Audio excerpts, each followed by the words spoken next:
All right, let's talk about insulin and leptin resistance. Leptin's major job is to burn fat for fuel.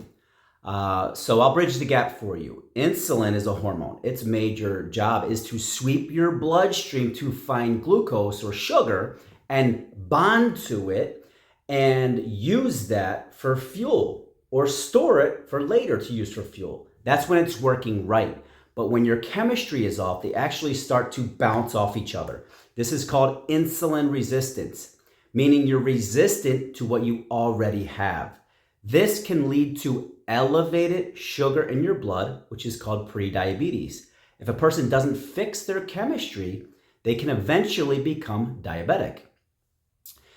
Here's why you know that diabetes is a chemical issue and not just a weight issue, because you and I know skinny people that are diabetic. We know overweight people that are not. And we also know overweight people who are diabetic, who lose weight and then still remain diabetic because it's a chemical issue. Same thing with leptin and fat. With healthy chemistry, leptin bonds to the fat and your body burns fat for fuel like a bear in the winter. However, if the chemistry is off, they bounce off each other. Okay, it's called leptin resistance. So I'm going to overstate the obvious. This simply means right now your body is probably having a hard time burning fat for fuel. So to make it very simple, if it's having a hard time burning fat, it's going to store it. So you run around all day long doing whatever you have to do in life that requires fuel. So if your body can't burn fat for fuel, what does it burn? Good question, right? I'll teach you Metabolism 101.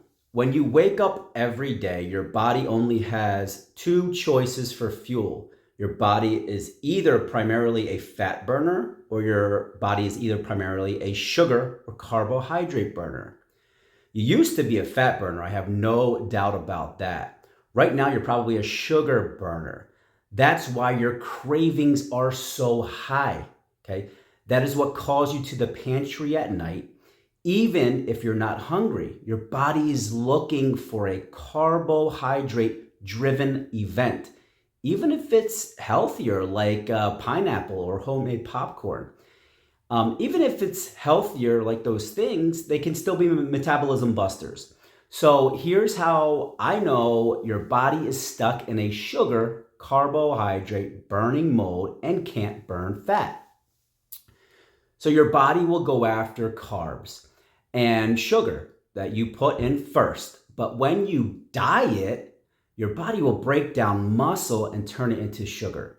So that's how I know that your body is in a sugar burning mode right now. That puts you in every risk category because you lose muscle mass. Okay, you're not really burning fat. That's why it's important that you eat the right foods in the right combination to balance blood sugar, stabilize insulin, and get the body in a healthy, consistent fat burn. 90% of weight loss comes from nutrition. About 5 to 10% comes from exercise.